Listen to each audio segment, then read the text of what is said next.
Hello! So in my last God of War video, I talked about some of the concerns I had about the upcoming Amazon series, mainly the fact that the director admitted he couldn't even finish playing the games himself, and still took the job, which is wild. And while some of those concerns are still valid, I gotta be honest, with some of the recent casting announcements, it's getting harder and harder to not get excited about the possibility of the show actually turning out good. As of recording this video, several main characters have already been cast, and it's looking pretty good so far.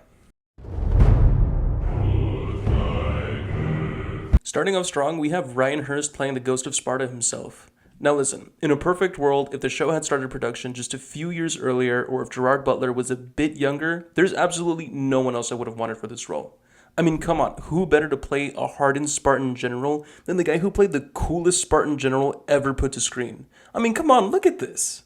But if the show is going to run for multiple seasons, which Amazon absolutely wants, it makes sense that they'd want to go with someone younger. And Ryan Hurst is a strong second choice. If you don't already know, Ryan was the voice of Thor in God of War Ragnarok. He's 6'6" and he's built like a freaking tank. I know that filling the shoes of someone like Kratos in a live-action adaptation is going to be really hard, given how much time hardcore fans have spent with the character. But just knowing that it'll be someone who was actively involved in the making of one of the games just calms that nerve that I would have had if they had gone with someone like, I don't know, Pedro Pascal. Christopher Judge is one of a kind, and in just 2 games, he's left a lasting legacy for the character that will be hard for anyone to top. But hearing him give his stamp of approval for the casting choice just makes things that much better.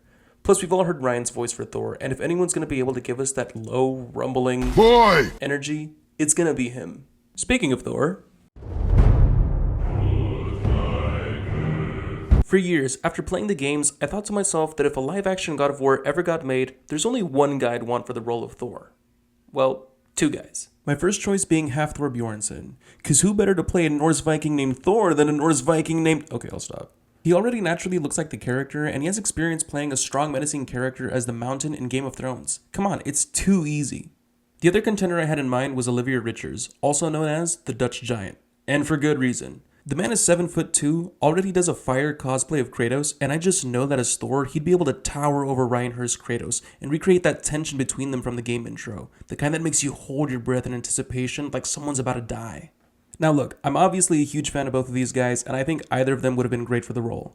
But even I have to admit, the casting that they actually chose could not have been more perfect. And after you watch this, I think you'll agree. You seem like a calm and reasonable person. Are you? A calm and reasonable person. A needlessly complex word for a simple idea. Apologize for the word. Sorry. Apologize for the word. I wasn't familiar with your game, sir. Let him cook, bro. Let this man cook. And he's from Iceland too? That's bonus points right there. Olafsson is gonna kill this role. There's no doubt in my mind. Take my money now. I really need to start watching Severance too, man, because that clip alone sold me on the whole show. My God. My only slight concern, if you could even call it that, is that he's shorter than Ryan Hurst, but that can easily be fixed with forced perspective and CGI. This is Hollywood we're talking about. They made Tom Cruise look 6'2" for 20 years. It's not that big a deal. Alright, up next we have Alistair Duncan, the voice of Mimir, playing Mimir himself in the show. Oh my God. Yo, give this man a Michelin star already, because we're about to be eating real good with this show. Okay, I need to calm down. I need to calm down right now. I'm getting too excited. Yeah, there's no notes from me on this one. I love Alistair's voice, and this casting choice is perfect. Moving on.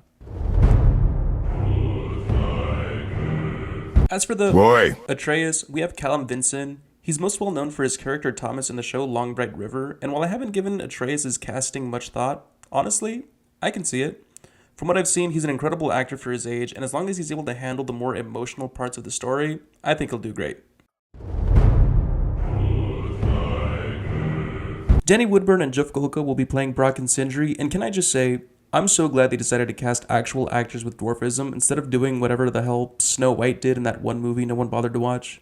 Danny Woodburn is great, I love him in everything that he's in, and while I'm not too familiar with Jeff Golka, just listening to the man's voice, I know he's going to be a damn good Sindri. Listen to this. Well, I was actually really into the episode. I was watching it and I was going to take notes to see if I remembered anything as I was watching it. And then after the first 15 minutes, I stopped taking notes and I was just like, whoa, this is a good episode. And you! But nobody's killed a dragon for hundreds of years. Not since the grand culling of the worms. And unless I'm mistaken, you did all that for me. You are mistaken. Oh yeah, that's Sindri. I actually had to go back and check to make sure that Jeff wasn't the actual voice actor. Anyway, moving on. And last but not least, the Allfather himself, Odin, played by Mandy Patinkin. Yes, Inigo Montoya. My name is Inigo Montoya. You killed my father. Prepare to die. Now this one is interesting, because Odin in the games isn't some big booming god. He's manipulative, soft-spoken, and oddly kinda likable. But he's also terrifying in the most subtle way possible, sort of like a mob boss. And Mandy Patinkin, that's a man that can weaponize kindness. He has this calm, intellectual presence that can make you lean in. And just when you think you've got him all figured out, you suddenly realize that you were being played the entire time. If they can lean into that version of Odin, I think he could steal every scene that he's in. Plus, I think he's got the perfect voice for it. Back before winter set in, there were some misunderstandings. Now, what you did to his boys, self-defense. Dying is what we Aesir live for. We went out on the first date at the Black Sheep Tavern on Washington and Greenwich. I walk in, I go off to the corner before I get on the subway, and I pick up those yellow button mum roses. Overall, I'd say I'm pleasantly surprised so far with the choices the studio and the director are making.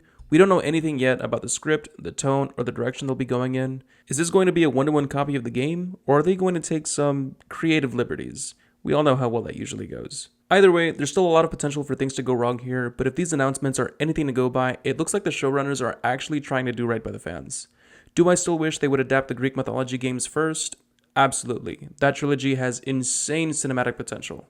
But if they stick the landing with the Norse saga and they respect the characters that they're adapting, this could actually be something special. But now, I'm curious, what's the rest of the cast gonna look like? Freya, Balder, Magni and Modi? Hey, maybe Halfthor and the Dutch Giant can play Magni and Modi. Anyway, let me know in the comments, do you like these casting choices? If not, who would you have cast differently? And are you as cautiously optimistic as I am about this show? Make sure to subscribe because if this series fumbles, trust me, we're gonna talk about it. Until next time, and see ya.